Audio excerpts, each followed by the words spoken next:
Muy bien, Éxodo capítulo 18. Estamos avanzando ya, hemos estado moviéndonos un poco más rápido porque los sucesos que estamos viendo en realidad cubren una buena cantidad de tiempo dentro del peregrinar del pueblo de Israel a través del desierto después de haber salido de Egipto. Y las cosas que vamos a estar viendo especialmente hoy son algunos principios que nosotros como cristianos y como la iglesia de Jesucristo debemos de prestar atención a ellos, porque van a hablar acerca de nuestro testimonio y de cómo debemos dar testimonio a las personas que nos conocen, a las personas con las que tenemos contacto a través de nuestra vida. Y también nos van a ayudar a ver principios que se deben aplicar en la iglesia y que nos van a hablar acerca de algunas cosas que nosotros debemos de prestar atención a ellas, porque para no caer en errores que muchos han caído y que por culpa de esos errores a veces son llevados, apartados de Dios y de su palabra y de las sanas enseñanzas. Así es que noten ahí en el capítulo 18 de Éxodo, comenzando con el versículo 1, dice: Jetro, que era sacerdote de Madián y suegro de Moisés, se enteró de todo lo que Dios había hecho con Moisés y con su pueblo Israel, y que el Señor había sacado de Egipto a Israel. Si ustedes se acuerdan, Jetro fue aquella persona que es pariente de él, de hecho, a donde se pasó sus 40 años cuidando de las ovejas de él. Como nos acaba de decir ahí, él es su suegro. Sí, y él se casó con una de sus hijas. Entonces este Jetro viene a visitarlo. La grandeza de la obra de Dios a través de Moisés para el pueblo de Israel se hizo conocido a todos los pueblos circunvecinos por donde iba moviéndose el pueblo de Israel. Se había dado a conocer personas que habían visto a esta gran cantidad de gente salir de Egipto, esas personas que habían visto desde los montes cómo el Señor ahogó a todo el ejército egipcio, personas que habían sido testigos oculares de lo que Dios había hecho con ellos, sabían acerca de ello, y uno de ellos era Madián. Había llegado a sus oídos quizás, algunas de sus gentes quizás lo habían visto, y ahora él va a visitar a Moisés en donde él se encuentra y habla acerca de lo que, o nos deja saber aquí que él había escuchado acerca de lo que el Señor había hecho por Egipto a través de Moisés. Y saben que este es uno de esos principios que les estaba mencionando, porque cuando el pueblo de Dios se da a la tarea de hacer la voluntad de Dios, aun cuando ese pueblo no es perfecto, Dios hace grandes cosas por su pueblo y el mundo lo nota. ¿Escucharon lo que dije? Aun cuando ese pueblo no es perfecto. Me van a escuchar hablar mucho los que ya tienen tiempo de escucharme en mis predicaciones. Ustedes saben que siempre me gusta recordarles que como cristianos no somos perfectos, somos perdonados, ¿sí? Como cristianos no quiere decir que porque se nos llama santos, ya somos santos en el sentido de que ya somos puros y que ya somos justos y que ya estamos en ese estado en el cual podemos caminar sin tocar el suelo. No, se nos llama santos porque hemos sido apartados para Dios, pero seguimos siendo seres humanos y somos lejos de ser perfectos. Pero cuando, como el pueblo de Dios, nos damos a la tarea de hacer la voluntad de Dios para nuestras vidas, aun cuando todavía no somos perfectos, Dios hace grandes cosas por nosotros y el mundo lo nota. El mundo lo nota, ¿sí? Y esto es algo que Dios ha estado poniendo ya en mi corazón por algún tiempo, ¿sí?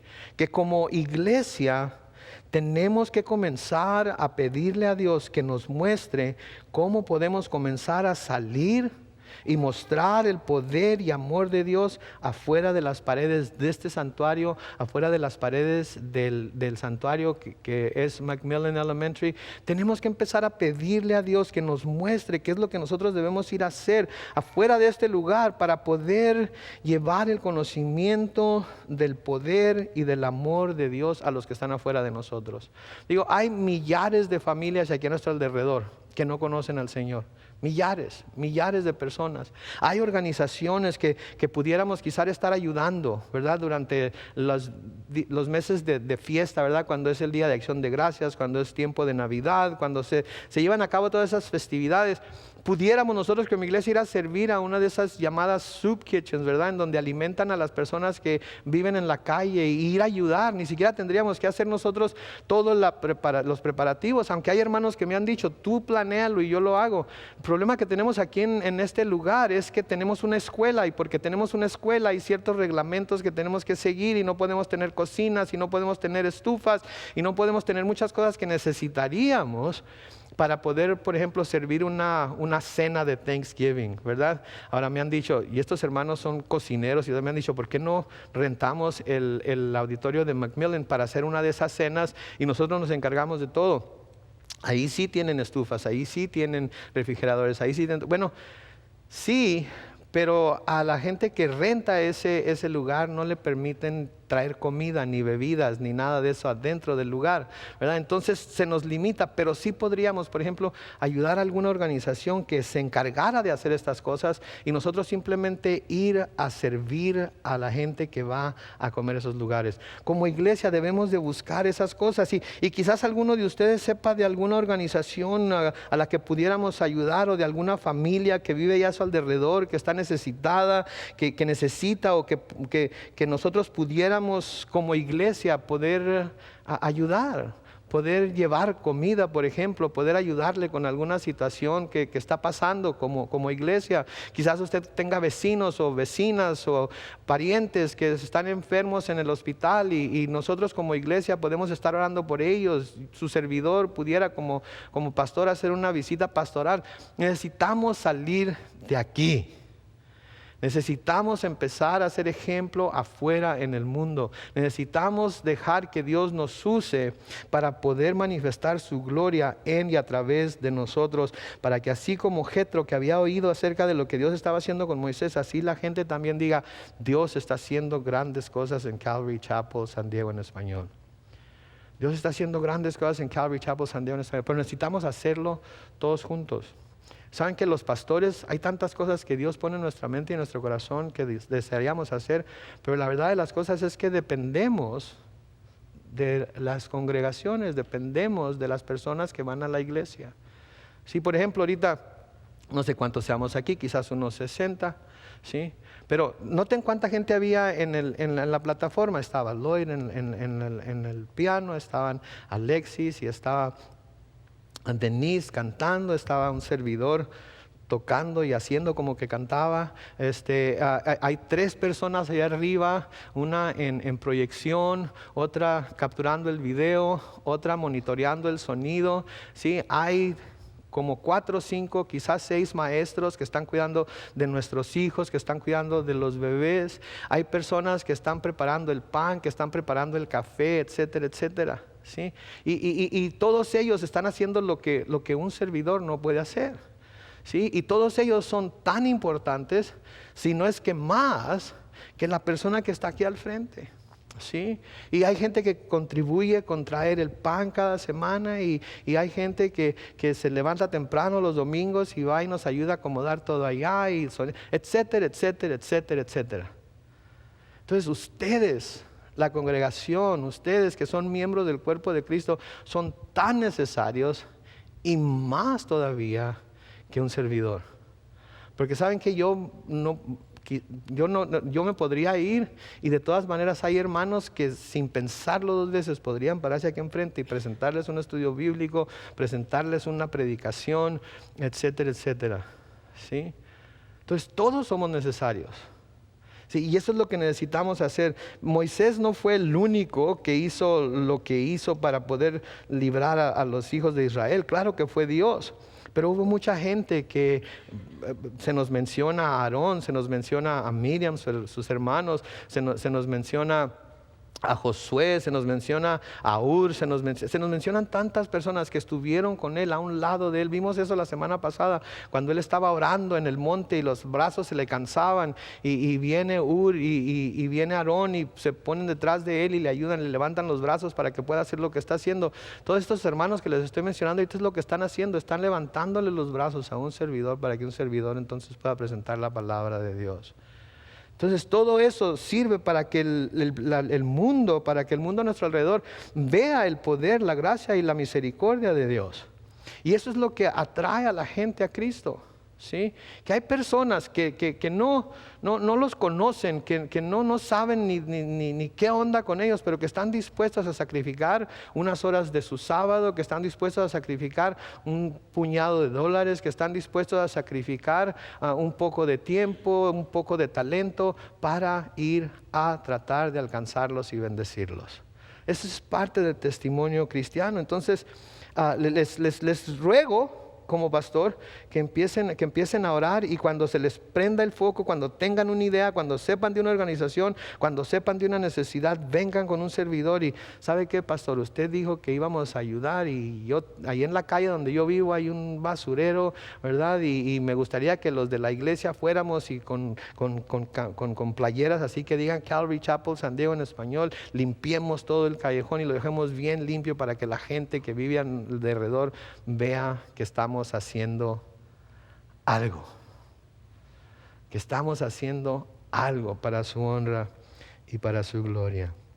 El versículo 2 de Éxodo 18 sigue diciendo: como Moisés había enviado a Séfora, su mujer, a la casa de Jetro, su suegro, hablando de Jetro, la tomó junto con sus 2 hijos. Uno de ellos se llamaba Gersón, porque Moisés dijo: soy un extraño en una tierra extraña. Eso es lo que quiere decir Gersón: soy un extraño, soy un extranjero. Y el otro se llamaba Eliezer, porque dijo: el Dios de mi padre me ayudó y me libró de la espada del faraón. Noten, Moisés le dio nombres a sus hijos que les recordaban lo que había sido y de lo que Dios había hecho por él, ¿sí? Yo tuve el privilegio de que nuestros 2 hijos nacieron después de que mi esposa y yo vinimos a Cristo, después de que yo redediqué mi vida al Señor y ella vino al Señor. Y los nombres de nuestros hijos se los pusimos precisamente porque nos recuerdan de lo que Dios ha hecho por nosotros.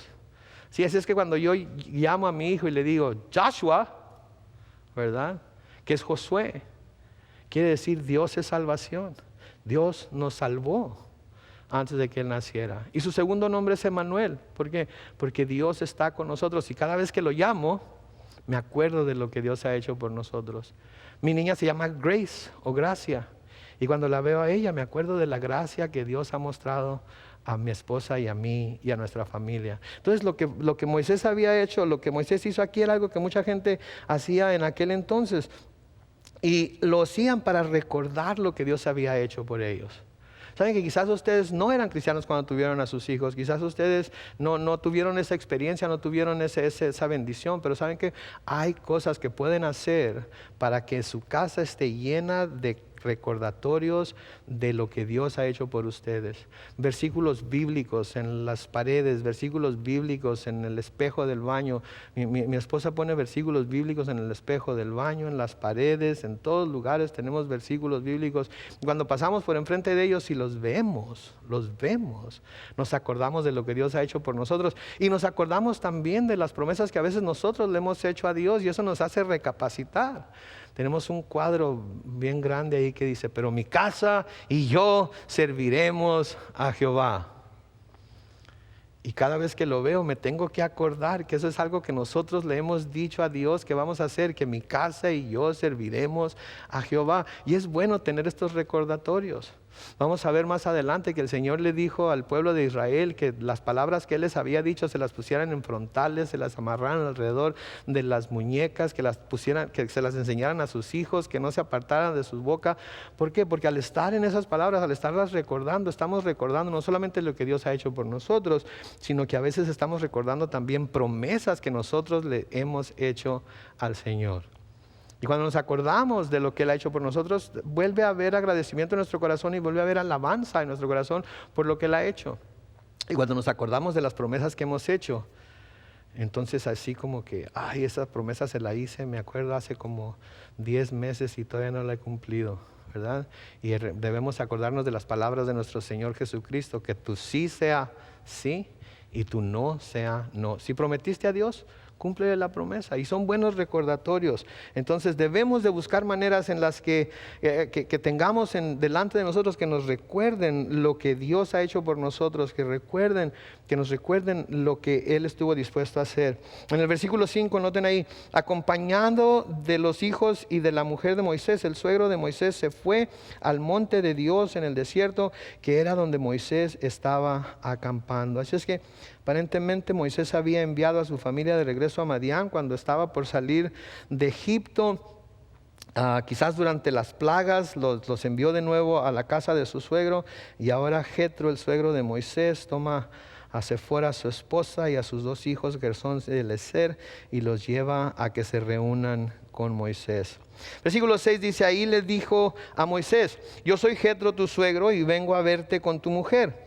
Sus 2 hijos vienen con ella. Entonces Moisés salió a recibir a su suegro y se inclinó y lo besó, y luego de preguntarse el uno al otro cómo estaban, entraron en la tienda.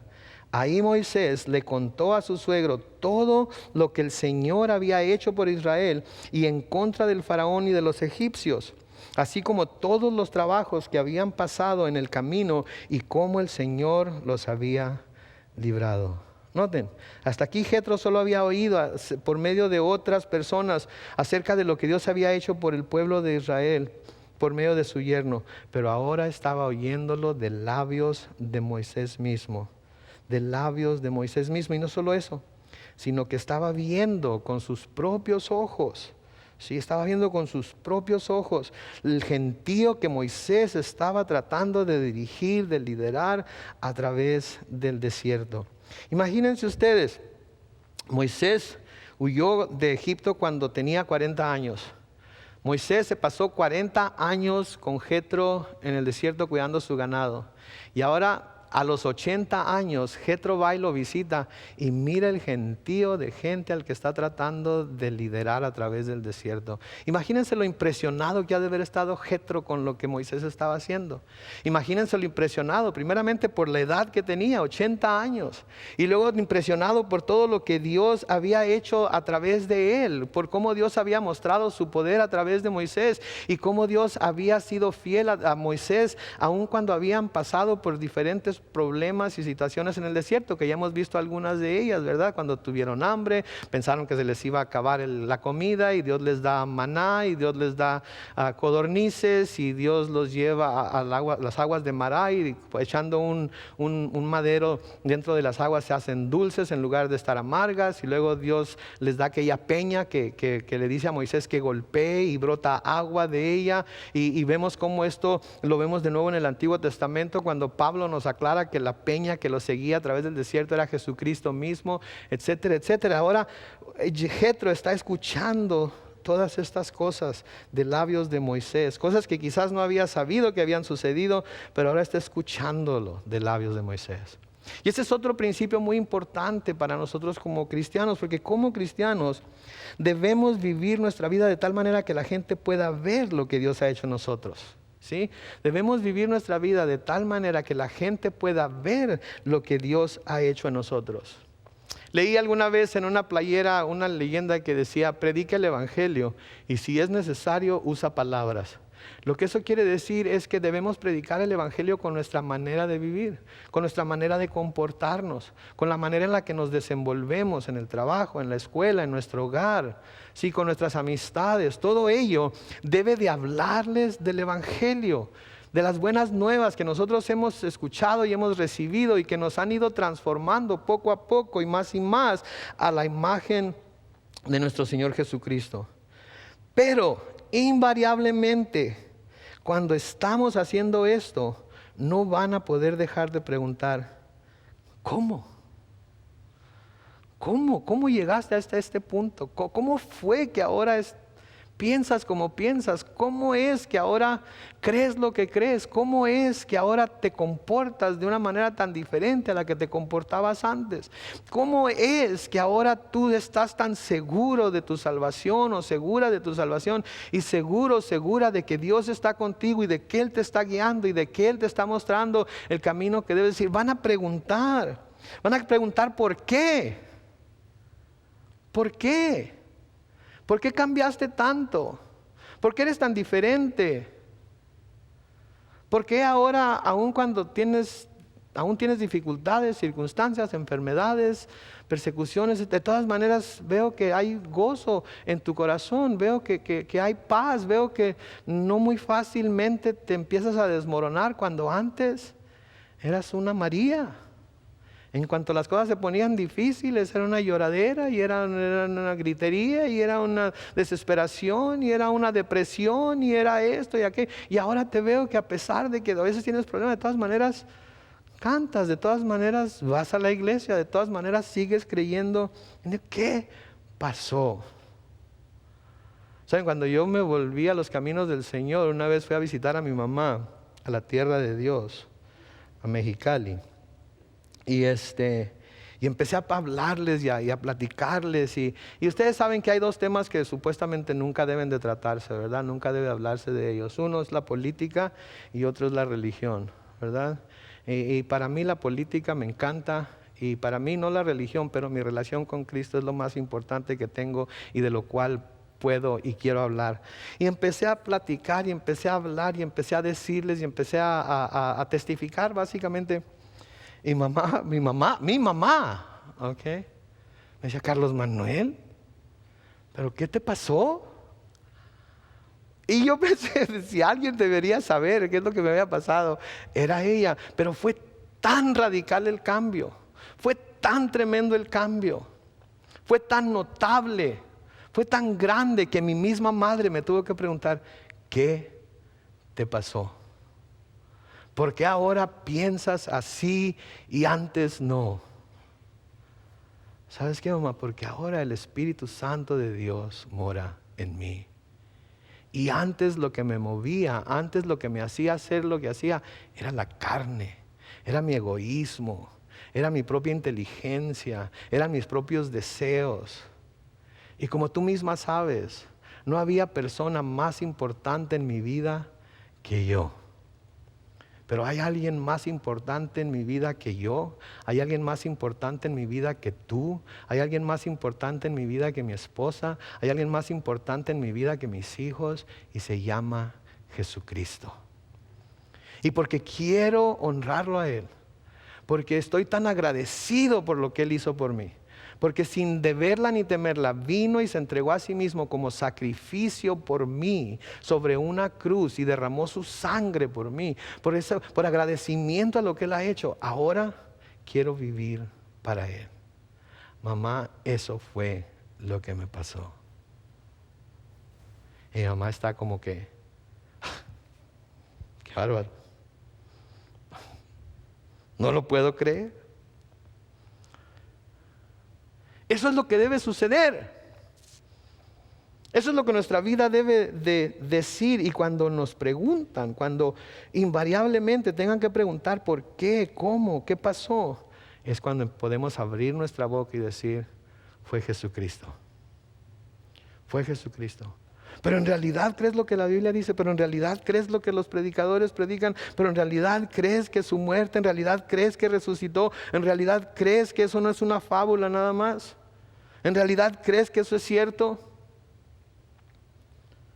Saben que yo no les tengo que comprobar la existencia de Dios. Mi testimonio no les va a comprobar la existencia de Dios. Yo solamente puedo decir como aquel hombre ciego que le preguntaron los escribas y los fariseos, dinos cómo te salvó, que no sabes que ese hombre es un pecador.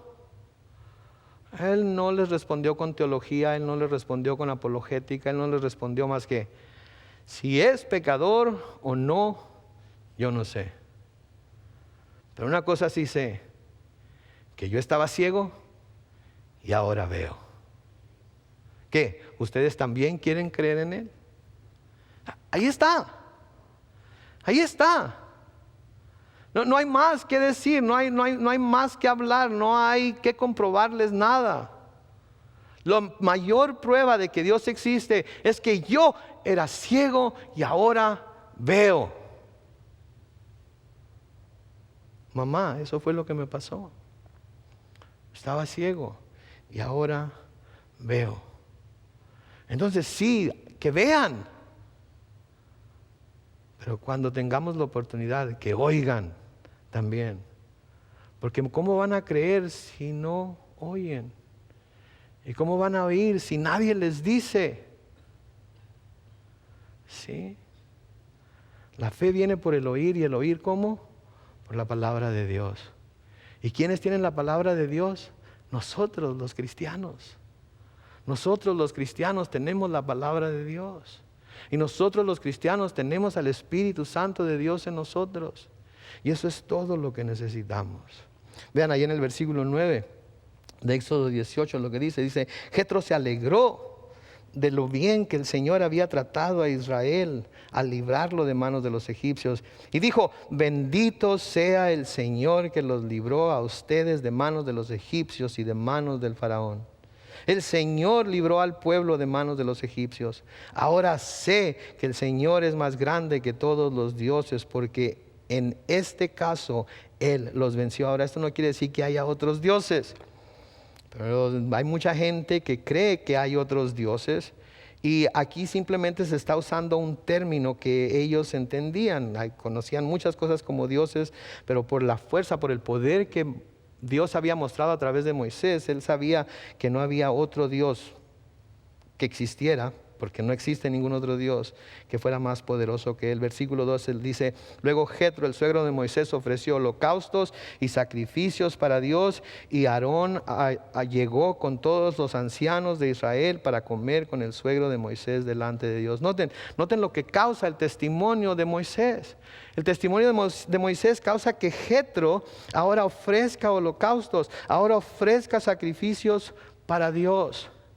Y causa que la familia de Jetro y la familia de Moisés se reúnan para comer juntos, que era un evento bastante alegre, bastante gozoso, porque esos sacrificios se llevaban delante de Dios. Había ciertas partes del sacrificio que se quemaban completamente como un aroma fragante delante de Dios, y luego había otras partes que las personas que presentaban el sacrificio podían comer de ellas, podían degustar de ellas, y eran un sacrificio a Dios. Imagínense el gozo, imagínense la alegría. ¿Y por qué? Por las grandes maravillas que Dios había hecho a través de Moisés, de las cuales el pueblo sabía, las cuales Madián sabía, y por el testimonio de Moisés. Imagínense que un día vamos aquí a cruzar la calle y repartimos invitaciones a que la gente de los apartamentos que están aquí vengan a la iglesia. Imagínense que el próximo domingo hay 20 o 30 de ellos que fuimos y alcanzamos ahí para que vinieran aquí, y empiezan a alabar al Señor, empiezan a cantar a Dios. Algunos de ellos se convierten y nosotros los vemos, porque quizás nosotros mismos fuimos algunos de los que tocamos a su puerta y les hicimos la invitación. Imagínense el gozo que va a haber en nuestro corazón como individuos y como iglesia, y por cada uno de que se arrepienta, ¿sí? Va a haber una fiesta en el cielo. Los ángeles van a empezar a bailar y a brincar y a festejar, porque otro pecador más se ha arrepentido y ha venido a los pies de Cristo. Esa es la misión de la iglesia. Eso es lo que nosotros como iglesia debemos estar haciendo. Sí, venir, estudiar la palabra, crecer en el conocimiento de Dios, llenar nuestro espíritu de gozo y de alabanza, y sentirnos satisfechos de que el Señor nos ha alimentado por medio de su palabra. Pero ahora debemos de ir a compartirla. Porque si no, lo que nos pasa físicamente cuando estamos constantemente comiendo y no haciendo ejercicio, ¿qué pasa? Nos ponemos como usted puede ver, ¿verdad? Necesitamos también ejercitar nuestros músculos espirituales, necesitamos también ir a compartir. Sí, acuérdense que el que cree en Jesucristo, Él nos dijo que de dentro de Él iban a salir torrentes de agua viva. Sí, tenemos que ir y derramar esa agua sobre aquellos que están sedientos de Jesús. Vean por favor todo lo que está pasando en nuestro mundo. Vean por favor lo que está pasando en esta nación ahorita. Vean lo dividido que está. Sí, se suponía que el presidente que tenemos ahorita iba de alguna manera a traer reconciliación entre las razas, y eso es lo que menos ha pasado durante estos últimos 8 años. Al contrario, las razas están más divididas que nunca. Sí, miren lo que está pasando en Francia, lo que pasó este último fin de semana. Miren lo que pasó en Orlando, miren lo que pasó en San Bernardino. Miren lo que pasó en Texas, lo que acaba de pasar este fin de semana también en Nueva Orleans, sí, en Luisiana. ¿Y saben qué? Está por llegar a una ciudad muy cerca de ustedes. La única esperanza que el mundo tiene es Jesús. La única esperanza que el mundo tiene es doblar la rodilla delante de Él y confesarlo como Señor y Salvador. Esa es la única esperanza que nosotros tenemos. Los que tenemos hijos, que un día vamos a tener nietos. ¿Qué clase de mundo les vamos a dejar si el Señor no viene por su iglesia antes de que nos muramos? Tenemos que ir a alcanzar a esa gente, porque ningún político va a poder hacer ningún cambio que valga la pena hacer. El único que puede hacer el cambio es Jesucristo, cuando se apodera del corazón del hombre y lo transforma completamente, de adentro para afuera. Y nosotros como la iglesia somos los que hemos sido comisionados con esa responsabilidad. Levantémonos entonces por el poder del Espíritu Santo y hagamos lo que Dios nos ha llamado a hacer. Amén. Se oyó muy débil ese amén. Amén. Ok, entonces vamos a hacer estas cosas. Noten ahí entonces, Éxodo 18, ahora en el versículo 13. Vamos a entrar aquí a un nuevo tema, pero que también es muy importante para la iglesia. Noten, el día siguiente sucedió que Moisés se sentó a juzgar al pueblo, y el pueblo estuvo delante de Moisés desde la mañana hasta la tarde. Noten, el día siguiente parece ser que fue día de llevar al suegro al trabajo, y Moisés se llevó a Jetro a la oficina para que no estuviera molestando a las mujeres en la casa, y Jetro se fijó todo lo que Moisés tenía que hacer, ¿verdad?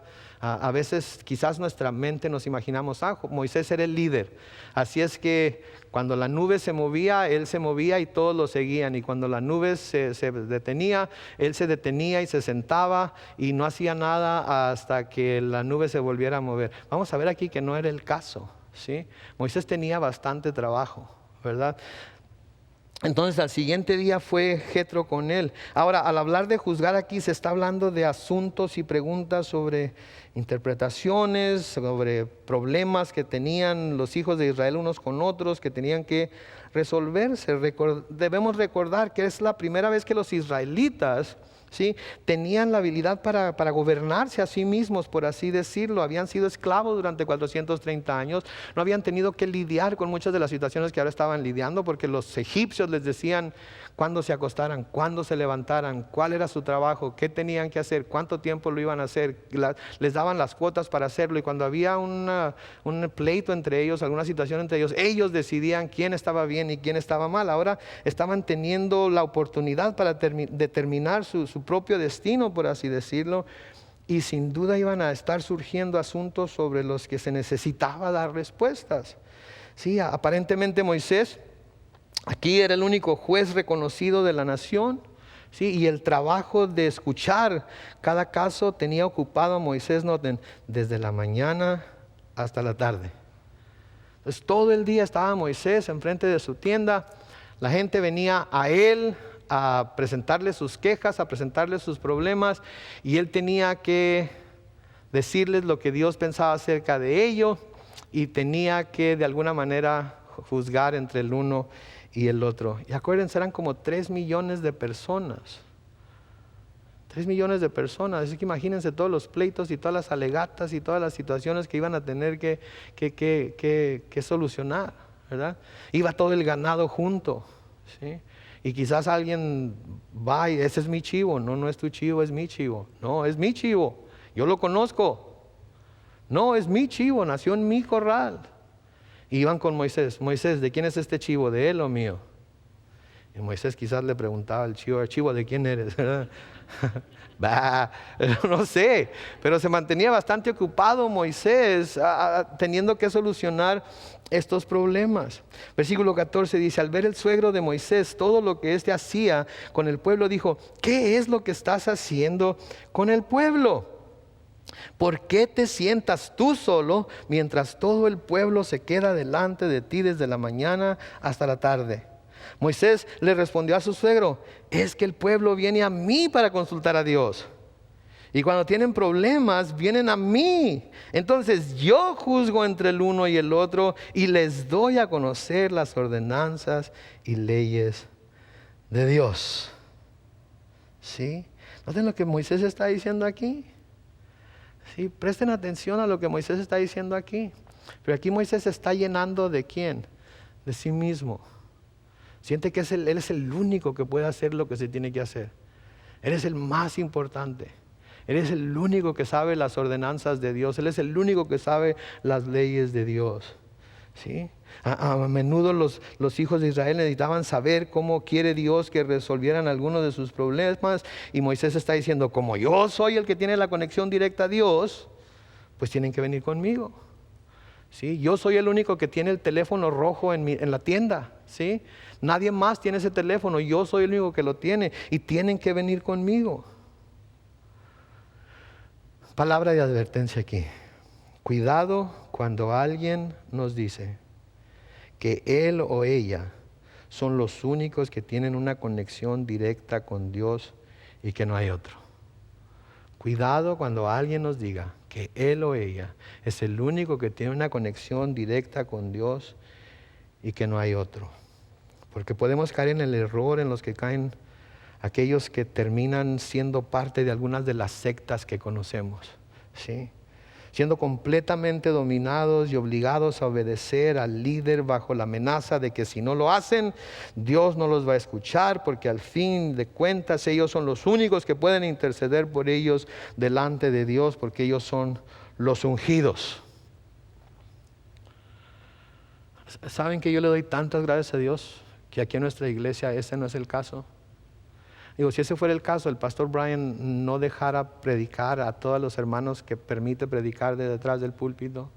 Si ese fuera el caso, nunca hubieran visto a ninguna otra persona detrás de este púlpito que no fuera yo. Y yo sé que los que tienen tiempo aquí han visto a nuestro hermano Eri predicar, han visto a nuestro hermano Rudy predicar, han visto a nuestro hermano Javier predicar, han visto a hermanos que vienen de Perú predicar, han escuchado a gente que viene de Cuba predicar, han escuchado a todo tipo de personas a predicar. ¿Por qué? Porque nosotros sabemos que no somos los únicos que tenemos una conexión con Dios y que no somos los únicos que les pueden hablar a ustedes acerca de Dios. Nosotros nunca les vamos a decir si sabemos que fueron a otra iglesia. ¿Y por qué fueron a esa iglesia si aquí también tenemos servicios? ¿Y por qué fueron a aquella iglesia si aquí también tenemos eso? ¿Y por qué? No.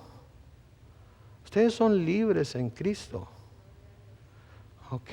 Ustedes son libres en Cristo. Si deciden venir aquí, damos gloria a Dios, damos gracias a Dios por ustedes, les ministramos en lo que necesitan ser ministrados, pero estamos completamente convencidos de que no somos los únicos que tenemos el teléfono rojo en nuestra oficina. E inclusive ustedes mismos tienen ese teléfono rojo en sus casas. Porque ustedes mismos pueden ir al Señor en el nombre de Cristo y el Señor los va a recibir, les va a dar audiencia porque son hijos del Rey. ¿Sí?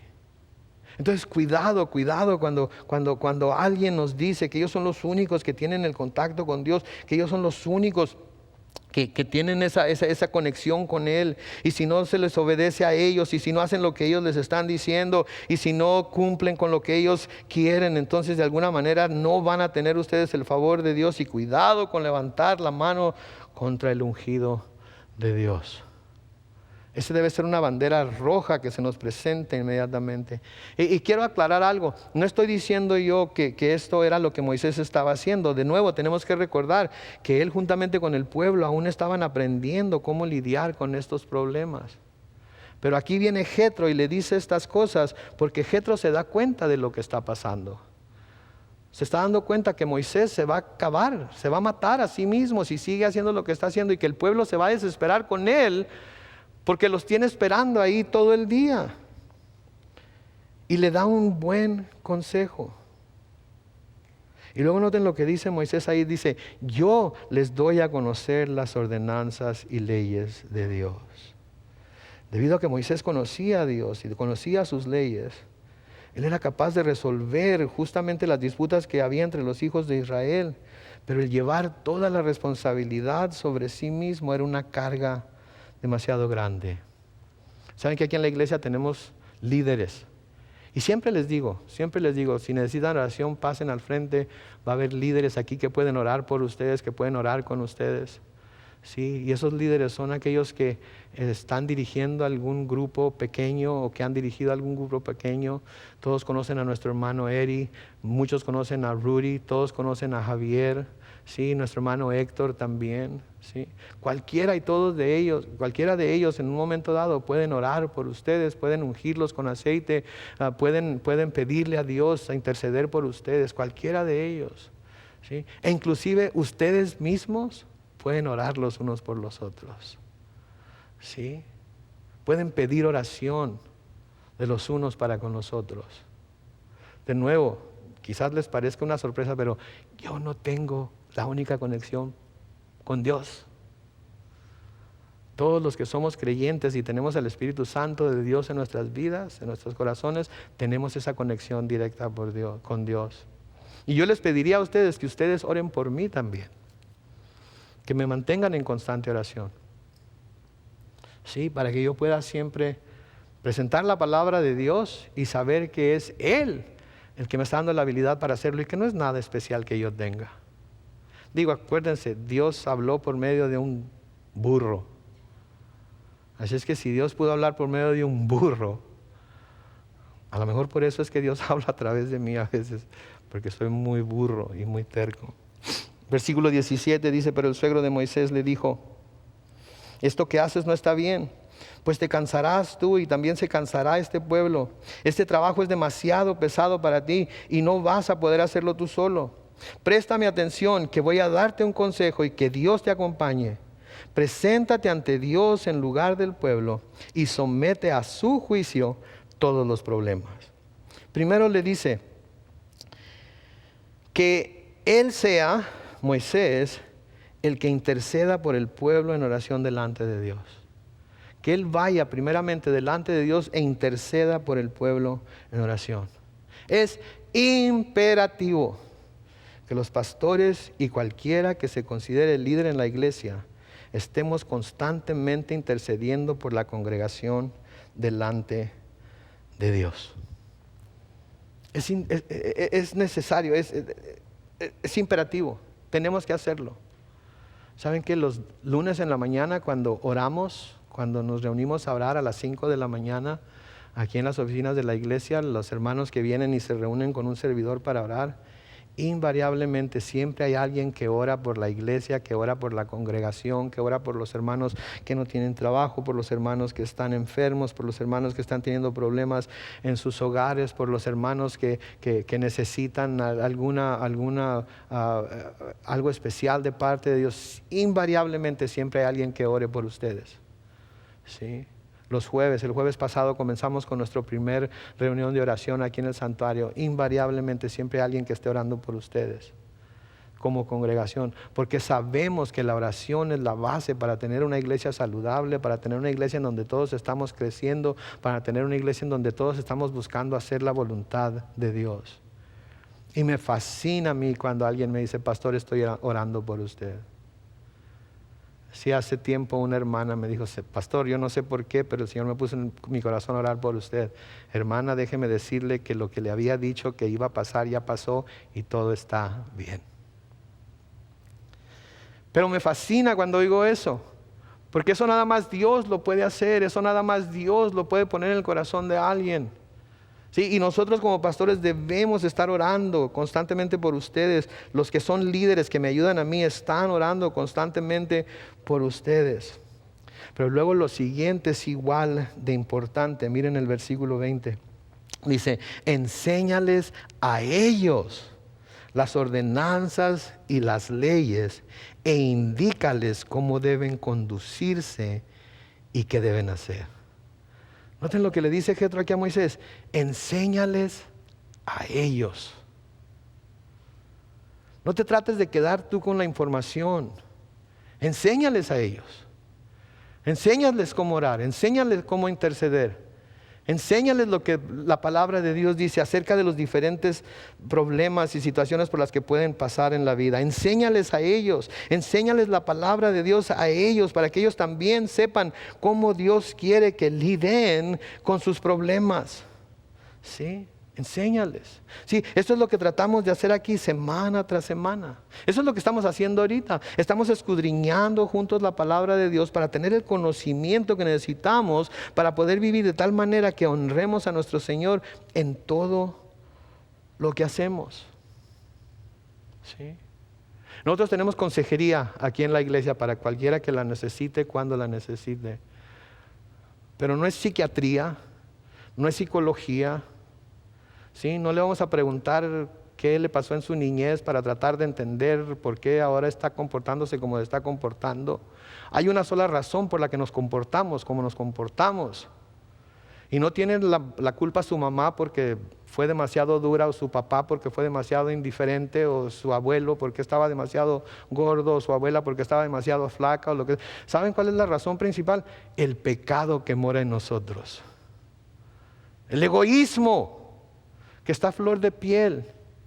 La carne que quiere lo que quiere, cuando lo quiere, cómo lo quiere, y si no se lo dan empieza a gritar. Y no estoy diciendo que no haya quienes no hayan sufrido en su vida, no estoy diciendo eso. ¿Sí? Pero lo primero con lo que tenemos que lidiar es con el pecado que mora en nosotros. Y cuando alguien viene a consejería bíblica, nosotros no le vamos a decir cómo tiene que vivir, nosotros no le vamos a decir lo que tiene que hacer. Nosotros le vamos a decir, esta es tu situación y esto es lo que la palabra de Dios dice acerca de tu situación.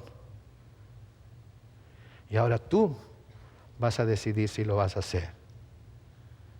Viene una pareja a consejería matrimonial y le decimos, ¿qué dice la palabra de Dios? Maridos, amen a sus esposas como Cristo amó a la iglesia. Esposas, sujétense a su marido como al Señor en todo. ¿Lo están haciendo? El primero que dice que sí es el marido.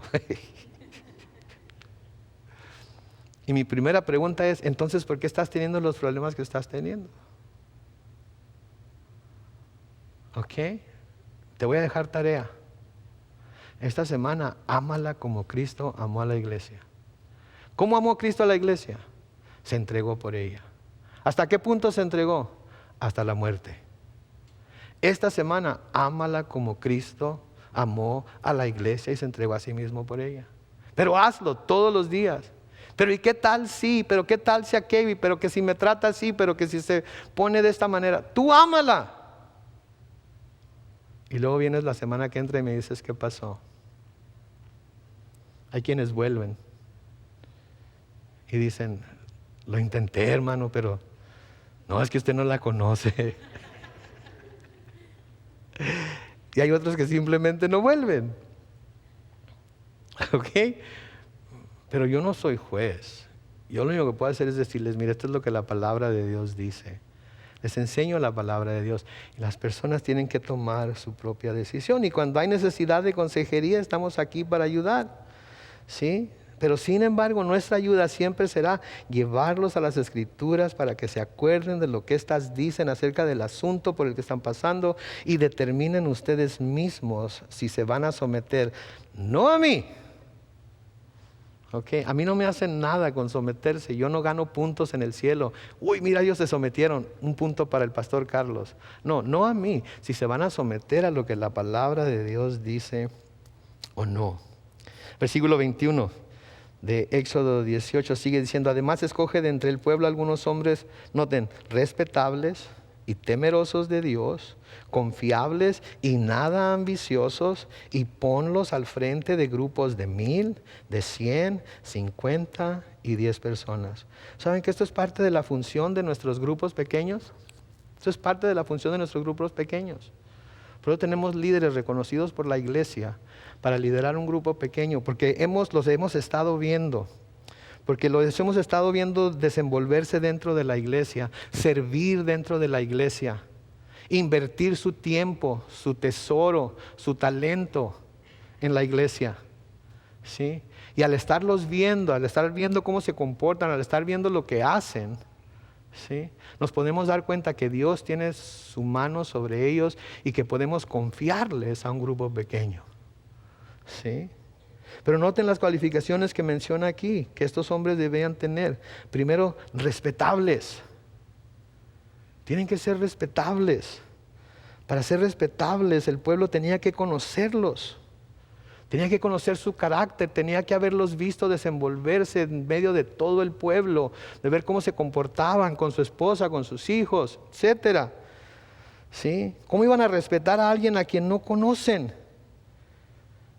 Y saben que ha habido quienes quieren ser líderes aquí en nuestra iglesia, en algún ministerio, pero no quieren tener nada que ver con las personas que ya sirven en esos ministerios. O quieren servir a algunas personas en algunas capacidades, pero no a todas las personas en la capacidad en la que se necesite que sirvan. En otras palabras, yo voy a servir como yo quiero servir y a quien yo quiera servir, y si no me ponen a servir como yo quiero servir y a quien yo quiera servir, entonces no voy a ser líder. Y no me voy a someter. ¿Sí? Note que también dice, tienen que ser temerosos de Dios. Y esto es obvio que una persona es temerosa de Dios para todos, para toda la congregación, para todo el pueblo, porque se mira en esa persona la habilidad para someterse al liderazgo que Dios ha puesto sobre ellos. Si esa persona no está dispuesta a someterse al liderazgo que Dios ha puesto sobre ellos en la iglesia, ¿cómo podemos decir que son temerosos de Dios? No se puede, es imposible. ¿Sí? Es imposible. Y luego noten que dice ahí, confiables. De nuevo, se tiene que conocer a la persona para poder confiar en ella. ¿Cómo vamos a saber que alguien es confiable sin conocerlo? Sin haberlos visto servir en ninguna capacidad al pueblo de Dios. ¿Cómo vamos a saber que se le puede tener confianza de que va a estar ahí cuando se necesite estar? De que va a cumplir con el compromiso que se ha hecho. Si nunca se le ha visto servir al pueblo de Dios, nunca se le ha visto hacer nada, excepto darse el título de líder. ¿Sí? Y luego noten la última, nada ambiciosos. Nada ambiciosos.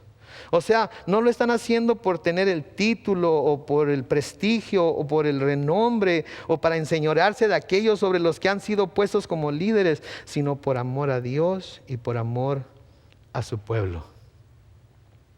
Por amor a Dios y por amor a su pueblo. Hay mucha gente que quiere controlar a otra gente. Eso es lo que le da poder, eso es lo que le da su valor. Mira cómo los tengo.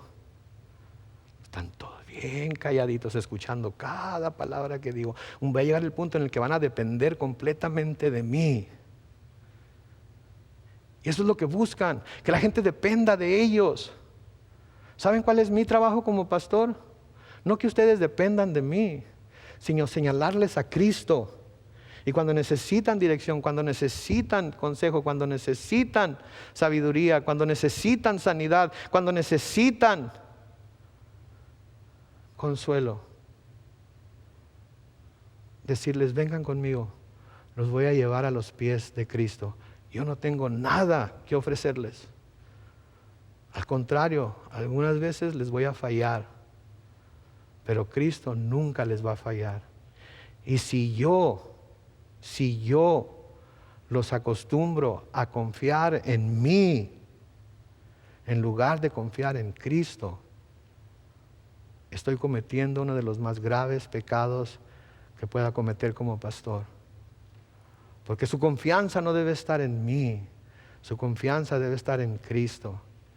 Y cualquiera que les llame a poner su confianza en ellos y no en Cristo, y únicamente en Cristo, es un falso maestro que los está tratando de engañar para que los sigan a Él y no al Señor. La iglesia pasó por esta situación también cuando nació en Jerusalén, después de que Jesús ascendió al cielo. Y tuvieron problemas. Porque la iglesia está compuesta de seres humanos, ¿sí? Seres quejumbrosos, seres que si no se les da la atención que sienten que deben tener, se van a quejar y el egoísmo y todo lo demás va a salir. En Hechos capítulo 6, comenzando con el versículo 1, noten lo que dice: en aquellos días el número de los discípulos iba en aumento, pero también comenzaron las murmuraciones de los griegos en contra de los hebreos, pues se quejaban de que en la distribución diaria de ayuda a las viudas de los griegos no eran atendidas. Entonces los 12 convocaron a todos los discípulos y les dijeron: no está bien que desentendamos la proclamación de la palabra de Dios por atender las mesas.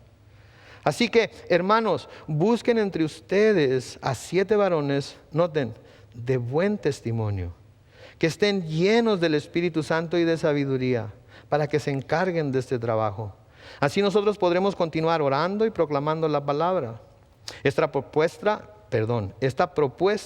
fue del agrado de todos los creyentes y eligieron a Esteban, que era un varón lleno de fe y del Espíritu Santo, y a Felipe, y a Prócoro, Nicanor, Timón, Parmenas y Nicolás, un prosélito de Antioquía. Versículo 6. Luego los llevaron ante los apóstoles y oraron por ellos y les impusieron las manos. Conforme crecía el conocimiento de la palabra de Dios, se multiplicaba también el número de los discípulos en Jerusalén, y aún muchos de los sacerdotes llegaron a creer. ¿Se fijan? Lo mismo que Jetro le estaba diciendo a Moisés que hiciera, ¿sí? El apóstol Pedro, inspirado por el Espíritu Santo, les dice a los griegos que hagan. Y escogen a hombres entre ellos llenos del Espíritu Santo, que tenían sabiduría, para que ellos se encargaran de lo que se necesitaba hacer, para que los apóstoles se dedicaran a la oración y a la predicación de la palabra. ¿Se fijan? Por eso lo que les decía al principio cabe muy bien con lo que les estoy diciendo aquí ahorita. Porque todos nosotros somos la iglesia. Y a todos nosotros Dios nos ha enviado a predicar el Evangelio. Y el hecho de que nos haya enviado nos hace, ¿saben qué?